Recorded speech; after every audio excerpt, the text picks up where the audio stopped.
Assalamualaikum warahmatullahi wabarakatuh. Selamat berjumpa kembali kami sampaikan kepada anak-anak kelas 7 pada pembelajaran PPKN jarak jauh ini. Kami doakan anak-anak tetap dalam kondisi sehat walafiat. Amin, amin, amin.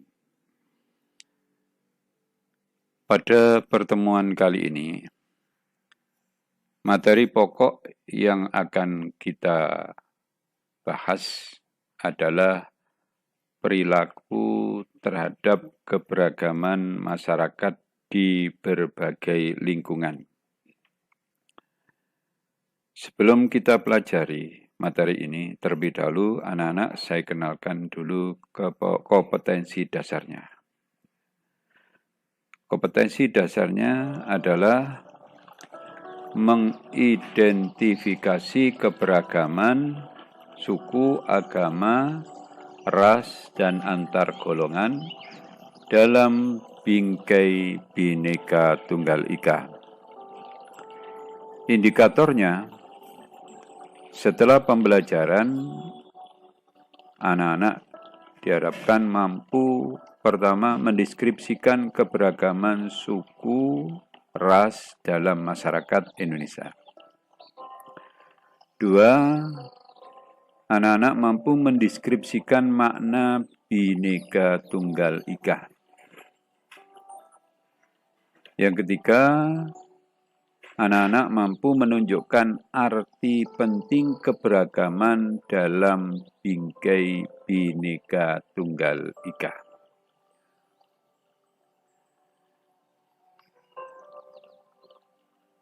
Baiklah, pertama mari kita kaji arti penting memahami keberagaman dalam bingkai Bhinneka Tunggal Ika.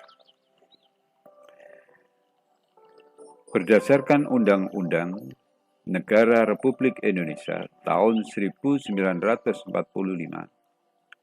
Pasal 25, disebutkan Negara Kesatuan Republik Indonesia adalah sebuah negara kepulauan yang berciri Nusantara dengan wilayah dan batas-batas dan hak-haknya ditetapkan dengan undang-undang.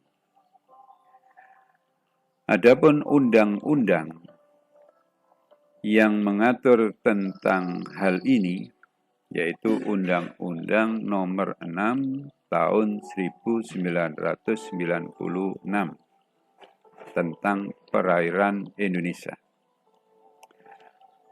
Dalam undang-undang itu menyebutkan pengertian negara kepulauan adalah negara yang seluruhnya terdiri dari satu atau lebih kepulauan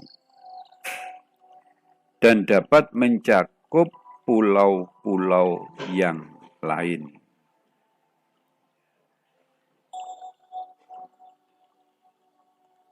Nah, berdasarkan Undang-Undang Dasar Negara Kesatuan Republik Indonesia tahun 1945, Pasal 25, juga Undang-Undang Nomor 6 tahun 1996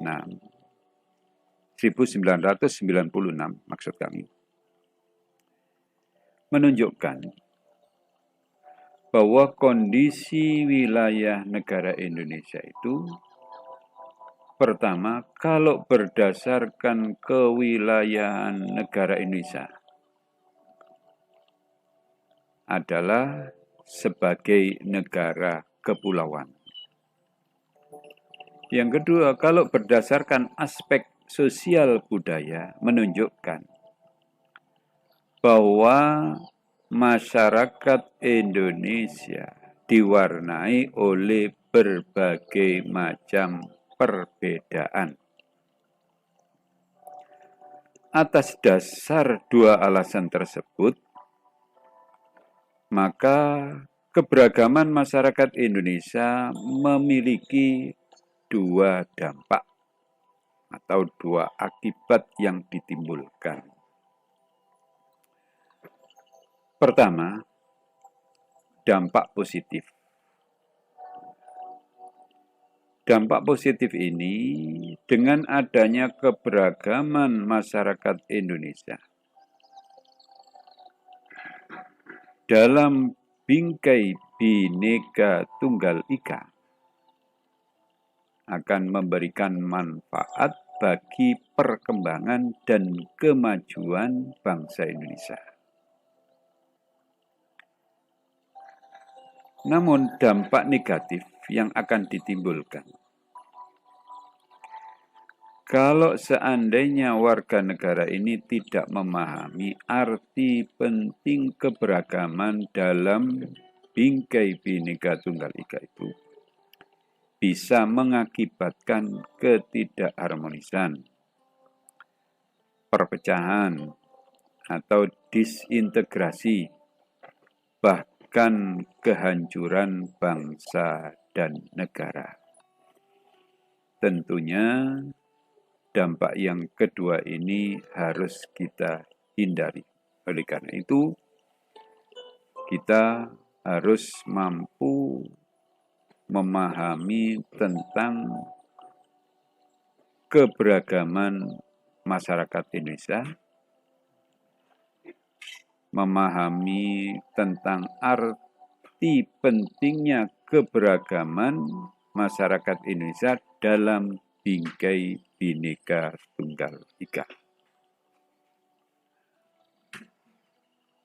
Maka keberagaman suku bangsa, budaya, agama, ras, dan antar golongan merupakan kekayaan bangsa yang sangat berharga.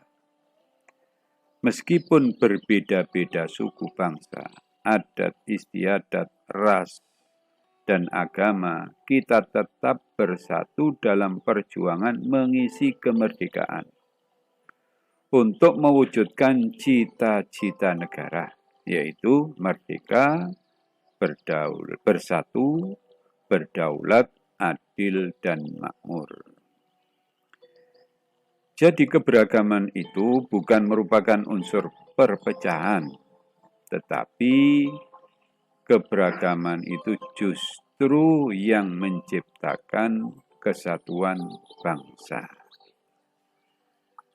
Kesatuan bangsa di sini adalah upaya untuk mempersatukan perbedaan suku, adat istiadat, ras, dan agama untuk menjadi satu, yaitu bangsa Indonesia.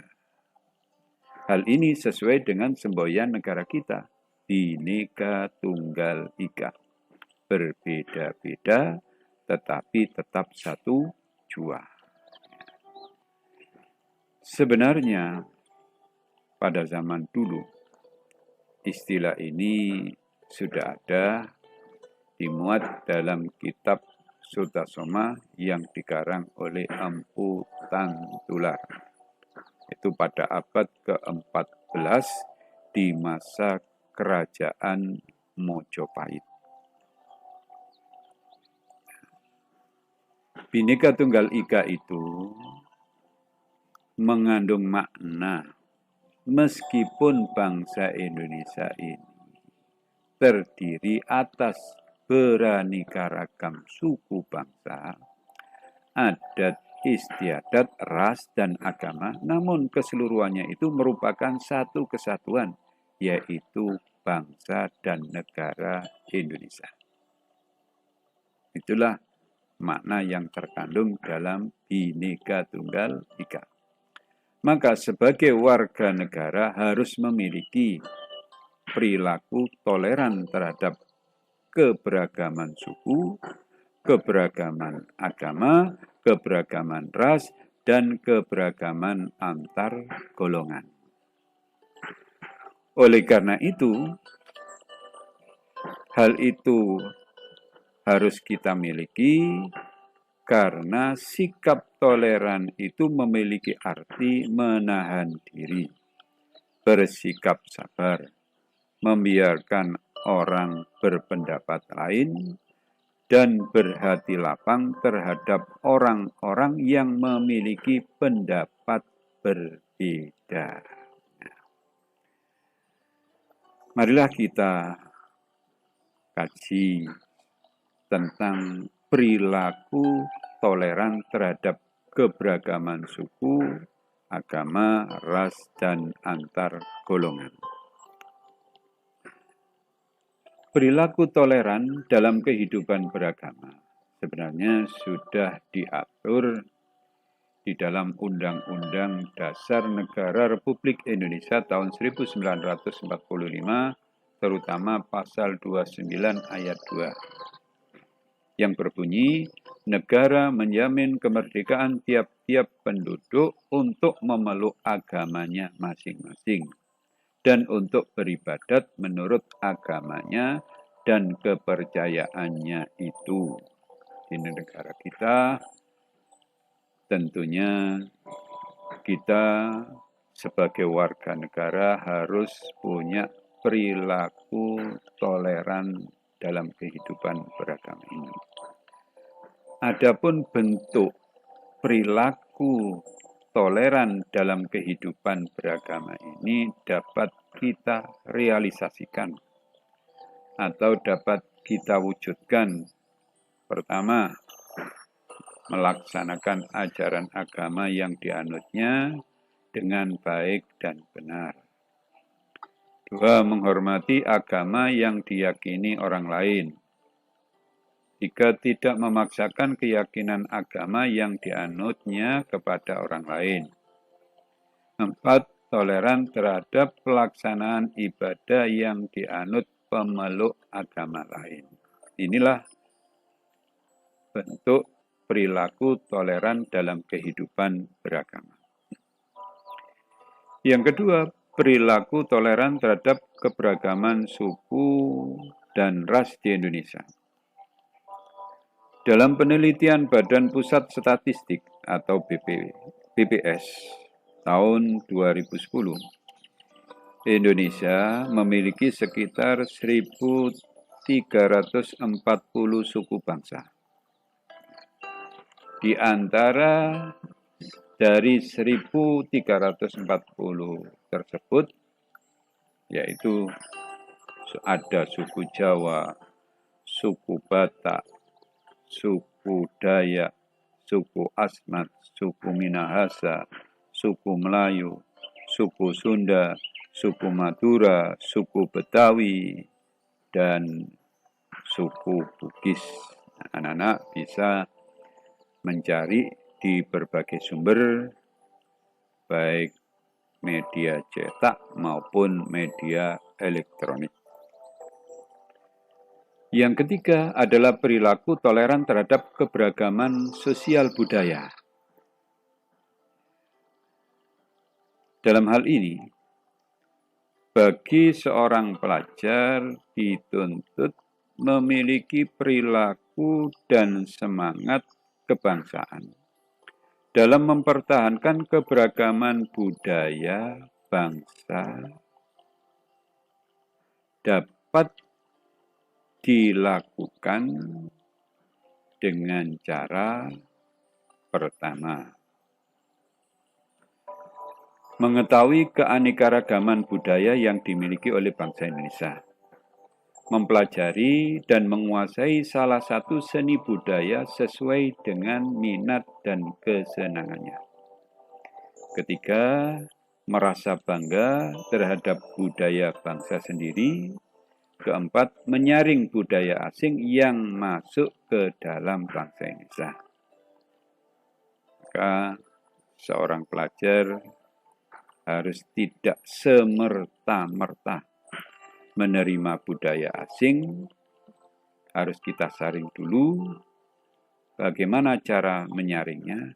Yaitu disesuaikan dengan dasar negara kita. Kalau sesuai, kita terima.